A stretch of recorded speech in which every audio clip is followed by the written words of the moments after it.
the name of the Father, and of the Son, and of the Holy Spirit. Amen. Prayer to the Sacred Heart of Jesus and the Immaculate Heart of Mary. O Heart of Jesus, pierced for our sins, and giving us your Mother in Calvary.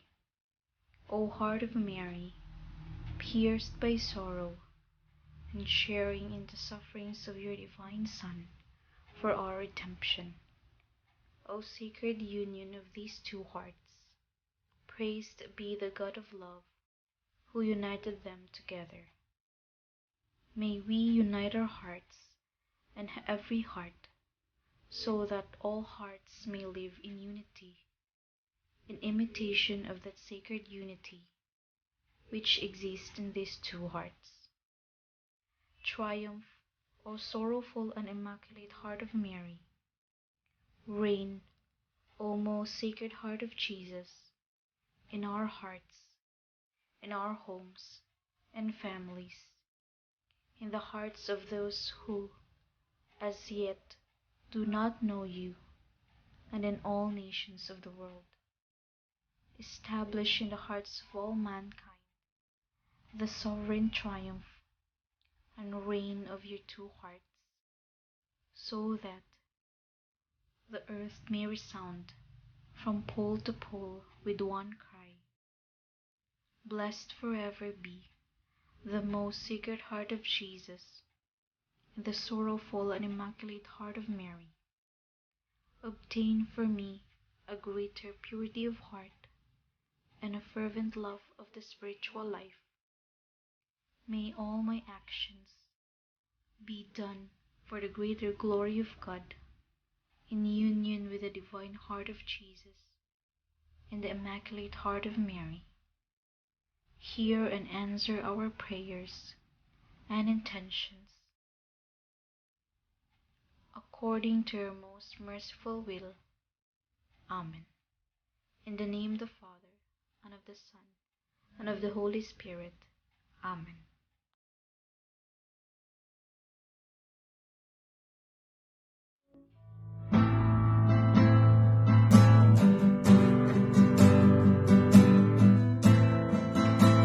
Sing hallelujah to the Lord,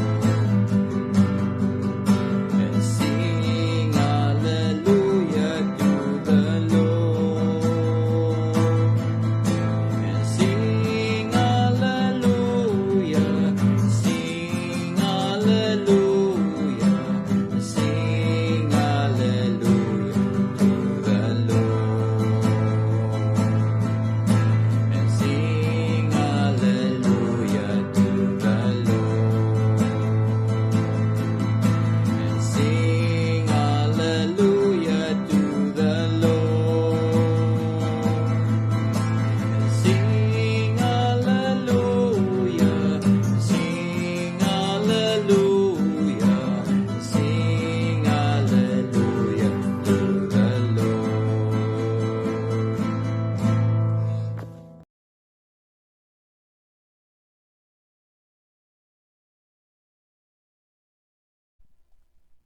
Ang mabuting balita ng Panginoon ayon kay San Mateo, Kapitulo 22, versikulo 1 hanggang 14. Papuri sa iyo, Panginoon. Noong panahong iyon, muling nagsalita si Jesus sa mga punong saserdote at patatanda ng bayan sa pamamagitan ng talinghaga. Sinabi niya, ang paghahari ng Diyos ay katulad nito. Naghandog ng isang piging ang isang hari sa kasal ng kanyang anak na lalaki. Sinugo niya ang kanyang mga alipin upang tawagin ang mga inanyayahan, ngunit ayaw nilang dumalo. Muli siyang nagsugo ng ibang mga alipin at kanyang pinagbilinan. Sabihin ninyo sa mga inanyayahan na naihanda ko na ang aking piging. Napatay na ang aking mga baka at mga pinatabang guya. at handa na ang lahat ng bagay. Halina kayo sa piging. Ngunit, hindi ito pinansin ng mga inanyayahan. Humayo sila sa kani-kanilang lakad, ang isa'y sa kanyang bukid at sa kanyang pangangalakal naman ang isa. Sinunggaba naman ng iba ang mga alipin, hinamak at pinatay. Galit na galit ang hari. Pinaparoon niya ang kanyang mga kawal. Ipinapuksa ang mga mamamatay taong iyon at ipinasunog ang kanilang lungsod. Sinabi niya sa kanyang mga alipin, "Nakhanda na ang piging, ngunit hindi karapat-dapat ang mga inanyayahan. Kaya't pumunta kayo sa mga lansangang matao at inyong anyayahan sa kasalan ang lahat ng makikita ninyo." Lumabas nga sa mga pangunahing lansangan ang mga alipin at sinama ang lahat ng natagpuan, masama't mabuti, anupat napupuno ng mga panauhin ang bulwagang pangkasalan. Pumasok ang hari upang tingnan ang mga panauhin at nakita niya roon ang isang taong hindi nakadamit pangkasalan. "Kaibigan, bakit ka pumasok dito nang hindi nakadamit pangkasalan?" tanong niya. Hindi nakaimik ang tao. Kaya't sinabi ng hari sa mga katulong, "Gapusin ninyo ang kanyang kamay at paa at itapon siya sa kadiliman sa labas." Dooy nananangis siya at nagngangalit ang kanyang ngipin, sapagkat marami ang tinatawag, ngunit kakaunti ang nahihirap. Ang mabuting balita ng Panginoon. Pinupuri ka namin, Panginoong Hesukristo. Isang mapagpalang linggo po sa ating lahat. Una-una po sa lahat, ako po ay nagpapasalamat sa ating poong may kapal sa pagkakataong ito na binigay niya po sa atin upang tayo po ay makapagbahagi ng kanyang mabuting balita. So, kamusta po mga kapatid? Sana naway nakapagsimba tayo sa araw na ito. Nakapagpasalamat sa lahat ng grasya na binigay sa atin ng ating Panginoon. At ako po ay nagpapasalamat sa lahat nating ng mga masugid ng mga taga-subaybay, sa ating lahat ng mga subscribers, sa mga bago nating subscribers. Marami pong salamat sa inyo. Sa araw na ito, ating pong pagninilayan ang Gospel mula kay St. Matthew, chapter 22, verse 1 to 14. Ang ating Panginoon ay nagbigay na naman ng isang talinghaga. Ito po sa isang kasalan, or sa piging. It is what we call the wedding feast, Isang kasalan na kung saan ang hari ay nag-prepare ng isang piging, masagana, maraming pagkain, inimbita ang lahat.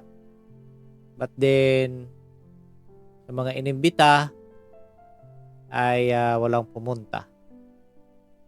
So tayo mga kapatid, nung inimbita tayo ng ating Panginoon, tumalima ba tayo? Did we answer? At pumunta ba tayo sa kanyang piging? Ang ating Panginoon sa araw-araw ay inanyayahan na dumalo sa kanyang piging. The piging that is what we call the highest form of prayer, Holy Mass. Yan pong piging ng ating Panginoon na kung maaari lang araw-araw ay makapunta tayo. Doon sa kanyang piging na iyon ay pinagsasaluhan ng lahat ang kaniyang body and soul and divinity sa Eucharistia. So pa din, mga kapatid, ito sa ating Ebanghelyo ay nabanggit ng ating Panginoon dito sa kanyang talinhaga that nobody comes, no? Sa kanyang invitation or sa invitation ng hari. So, pinapunta niya ang kanyang mga alipin na anyayahan at papuntahin ang mga taong kanilang makikita. So, lahat inimbita. Kahit na yung mga masasama, no? At lalo lang yung mga mabubuti. So napuno ang kasalan, no? Ang handaan na puno. So but din dito nakapansin-pansin ang isang tagpo rito that nung pumasok ang hari, tinitingnan niya ang lahat ng mga panauhin. So may isang panauhin na hindi nakasuot ng damit pangkasal, no? O pangkasalan. So, of course, nagtataka ang hari, no? So, bakit may nakapunta na hindi nakadamit pangkasal? So, kaya, of course, alam na natin na kung anong nangyari, no? Pinagapos at itinapon sa kadiliman. So sa ating mga kapatid, in ourselves, no, sa ating buhay, so may mga pagkakataon that we are the same or pareho tayo sa itong panauhin, no? Hindi tayo nakasuot ng damit pangkasal dahil tayo po ay hindi karapat-dapat na dumalo, no? Pumunta sa piging ng ating Panginoon dahil tayo po ay punong-puno ng kung anong mga kasalanan na ating nagawa. So we are not worthy, no? Para dumalo dito. So kaya kailangan natin linisin ang ating sarili at pagdamit tayo ng tama. What we call, bakit sinabi kong pagdamit tayo ng tama? So we have to cleanse ourselves and be sure that we are wearing, no, the sacraments that ang ating Panginoon ay binigay sa atin. So, sa kabilang buhay, pag dito sa lupa ay marami tayong nagawang di kaaya-aya. So, hindi rin tayo kaaya-aya doon sa kanyang kaharian. Pagkos ay papupunta tayo sa kadiliman, sa labas ng kanyang kaharian. Mga kapatid, ibalik natin ang sinabi ng ating Panginoon that marami ang inaanyayahan at walang ni isa na pumunta. Dahil ang bawat isa na inimbita ay may kanya-kanyang dahilan. Mas binibigyan minsan, no, tayo din ang priority, no, natin sa ating sarili, sa ating pangangailangan. Ano? So, instead na linggo pupunta sa simbahan, but para o makisalo sa piging ng ating Panginoon, i-join sa kanya, sa kanyang piging, but then pinariority pa natin ang magtrabaho, no? Pumunta sa ating bukid kasi sayang, no? Sayang yung sasahod ko rito, no? Kung sa amin yan, yadi pa. But then, hindi natin alam that ang mga bagay na yan ay panandalian lang.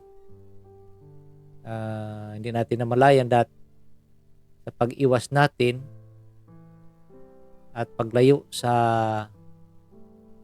imbitasyon ng ating Panginoon, tayo po ay nagkakaroon ng deterioration, no, sa ating spiritual life. So, dapat kung tayo po ay inaanyayahan ng ating Panginoon, ay tatalima tayo, no? Bigyan natin siya ng pagpapahalaga dahil sa araw-araw siya po ang nagbibigay sa atin ng grasya na ating kailangan. So, huwag tayong masyadong mag-focus, no, sa ating mga gustong marating o makamit. Hindi na tayo minsan na makapagdasal sa sobrang busy, sa sobrang hanap ng contentment, no, sa ating buhay. But then that contentment sometimes ay hindi natin maabot. Kung anong meron na tayo, gusto natin madagdagan pa, no? Walang kontento. Yung wants ba ng sarili natin, yun lang ang ating iniisip. The physical wants of our body, yun lang. At ang tinatawag na pleasing to our eyes, no? Yun lang ating pinahahalagahan. But sometimes, by doing this, of course, nakalimot na tayo, no? We forgot about our Lord, no? Na nandyan lang, waiting for us to come closer to Him and join Him sa kanyang piging. Mga kapatid, sana naway ang imbitasyon ng ating Panginoon ay hindi natin naayawan. Pagkus sikapin natin na maging kaaya-aya sa pagdalo sa kanyang piging. So yun lang po mga kapatid, marami pong salamat at naway ang ating Panginoon ay gagabayan po tayo sa lahat ng oras, layo po tayo sa anumang kapahamakan. So bago po ako mag-end, ako po ay nagpapasalamat sa lahat natin ng mga taga-subaybay, ating mga viewers. Marami pong salamat sa inyo. Naway pagpatuloy lang po ang pag-share, pagpalaganap ng salita ng ating Panginoon. At wag lang po nating kalimutan na sa bawat pag-share natin ng salita ng ating Panginoon ay makapagbigay tayo ng tulong sa mga may mga problema sa kanilang buhay. So sa lahat, marami pong salamat at wag lang po nating kalimutan na kumapit lang po sa patalim ang salita ng ating Panginoong Jesucristo. Marami pong salamat at God bless us all. Madalangin po tayo. Sa ngalan ng Ama, ng Anak, ng Diyos, Espiritu Santo. Amen. Let us pray. Spirit of wisdom and understanding, enlighten our minds to perceive the mysteries of the universe in relation to eternity. Spirit of right judgment and courage, guide us and make us firm in our baptismal decision to follow Jesus' way of love. Spirit of knowledge and reverence, help us to see the lasting value of justice and mercy in our everyday dealings with one another.